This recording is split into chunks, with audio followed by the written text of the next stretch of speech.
Simão, tem a história que o Erdi... Eu acompanhei esse processo que o Erdi falou.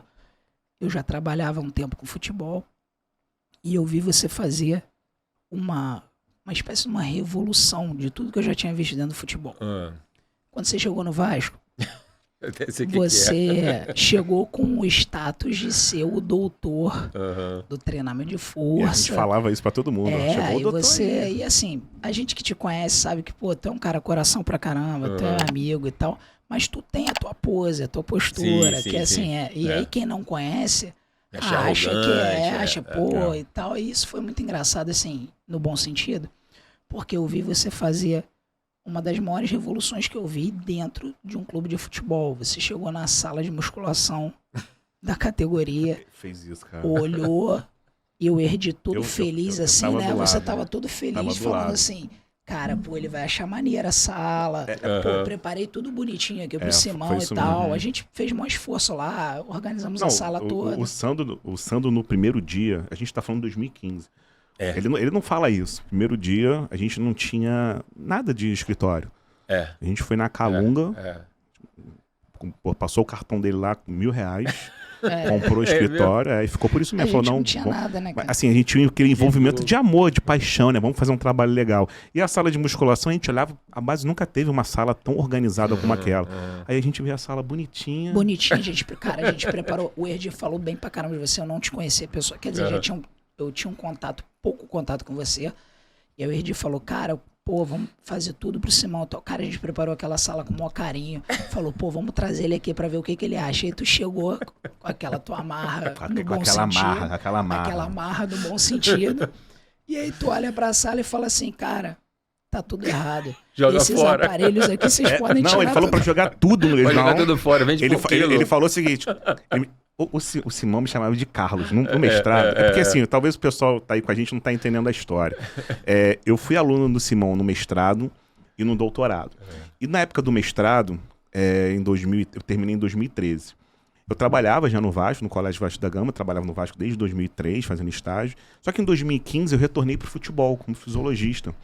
E aí a primeira ideia foi trazer, né, o Sandro na área médica, porque precisava ter um médico ali para organizar a parte de maturação e etc, de controle, e alguém em treinamento de força. E eu chamei o Sandro e falou, cara, tô fazendo R4, não sei o quê, mas eu vou te ajudar. Pô, Vasco é missão. E aí eu chamei o Simão para ir lá em São Januário.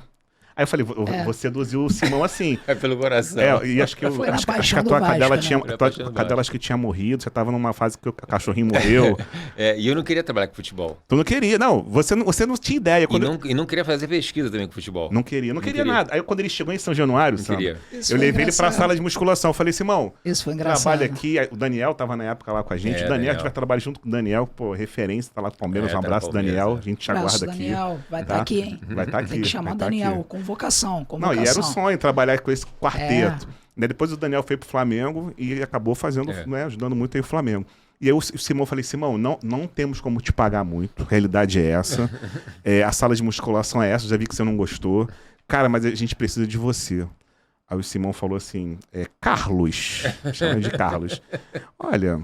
não vai fazer diferença financeira pra mim, mas eu aceito o desafio, vou te ajudar. Pô, quando ele falou aquilo, eu falei... Tu ficou grandão, né? Fiquei feliz. E aí agora o Simão... a camisa do Vasco, aí pronto. Conhecimento teórico na prática ali, no futebol, que é um ambiente tenso. Aí deu um show. E foi engraçado, Erdi, só pra passar pro Simão aqui, só complementando você. Foi engraçado que aí o Simão chegou lá pra ser o cara... E aí ele a primeira coisa, já criticou a nossa sala, que a gente preparou com o maior carinho.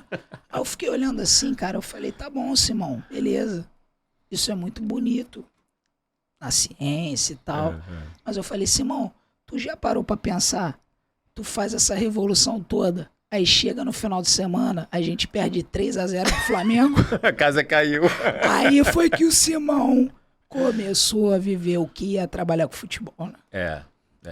Não, então assim, na verdade, você perguntou ali o treinamento de força e tal, né? Na verdade, cara, o treinamento de força, ele é tão antigo quanto o treinamento aeróbio. Talvez até mais do que o treinamento aeróbio.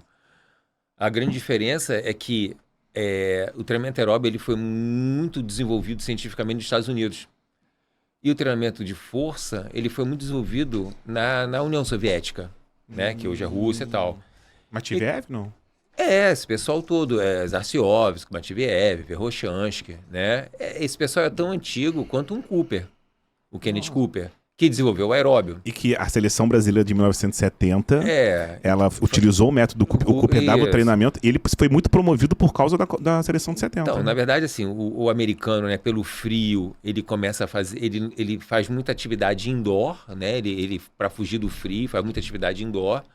O pessoal da dança começa a desenvolver um trabalho de exercício dentro dos ginásios. E aí vem o Cooper naquela época, fazendo o negócio da caminhada, faz os testes, o teste do Cooper, né? Lá com os 12 minutos, militares, não sei o quê.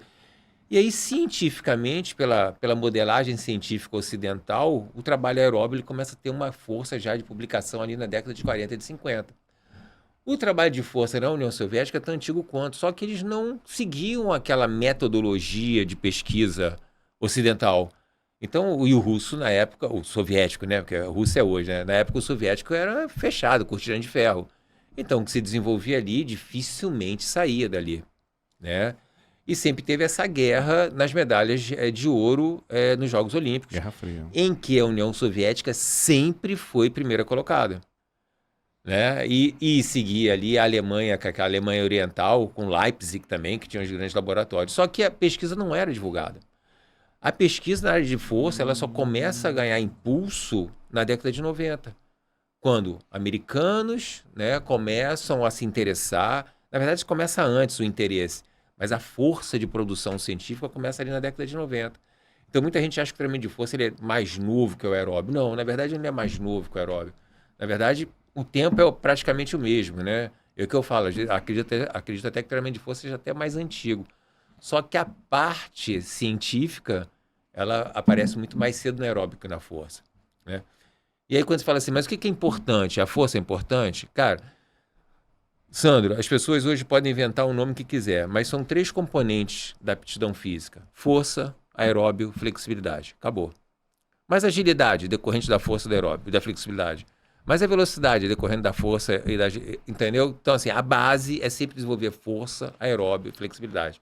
Vai se criando metodologias, vão se criando nomes, vão se criando modelagens, mas a base é sempre a mesma. Eu brinco sempre que é o seguinte: do ferro venho, para o ferro volto. É supino, agachamento e terra e não muda muita coisa. É o básico, é o básico.